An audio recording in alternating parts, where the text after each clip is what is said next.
Let me introduce to you, Nicholas Bolton, or as he goes by on social media, Freedom Inc. Bolton has some very strong opinions. In his own words, the fact is that good men don't need laws and bad men don't follow them, so what's the point of laws? If it was a common law, we all would know. Don't kill nobody, don't steal nobody's shit, don't assault nobody, don't commit any immoral acts, right? And that begs the question, has Nicholas Bolton committed immoral acts? The answer may surprise you. Evidently, Nicholas Bolton cannot follow the very common law he espouses should govern the United States. Particularly, he has a history of stealing. Bolton was first arrested for possession of stolen property on May 28, 2002. On January 16, 2012, Bolton was convicted by a plea for unauthorized use of property. He was again arrested for stolen property on August 21, 2012. Bolton appears to be quite the poster boy for following so-called common law. Then there was the night of September 6, 2015, which Bolton drove his Ford sedan away from 2300 Reading Road, Cincinnati, Ohio after an accident. Bolton was guilty of stopping after accident on other than public roads or highways and unreasonable control.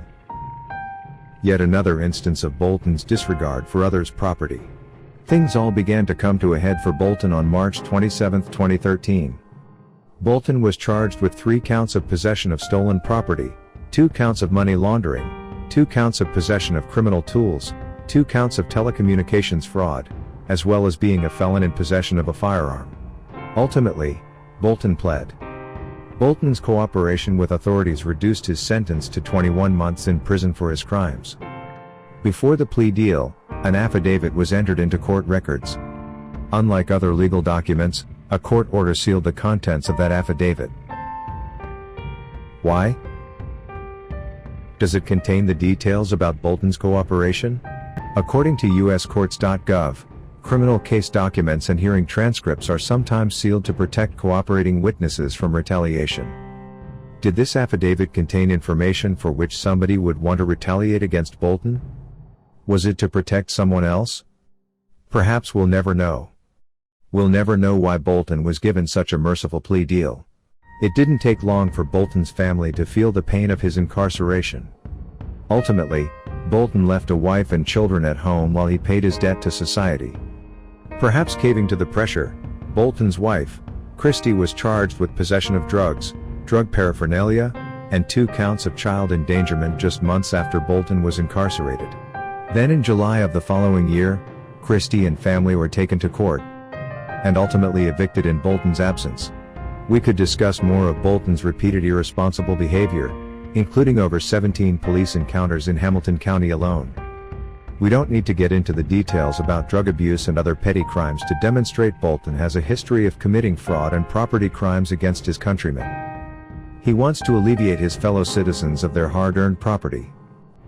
The fact is that good men don't need laws and bad men don't follow them, so what's the point of laws?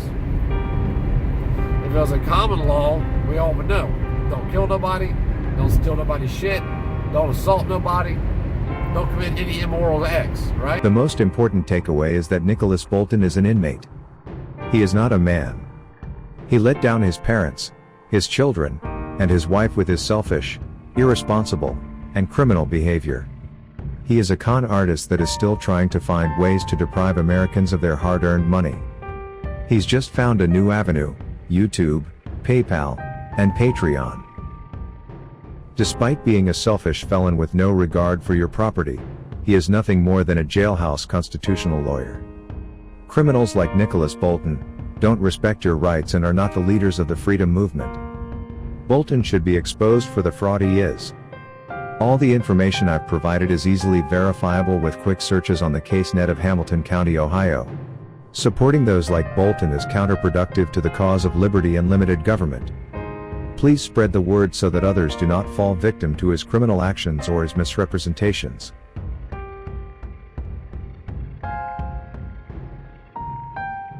If you would like a breakdown of why what Bolton says is verifiably false, let me know in the comments down below and with likes and shares. Bye for now.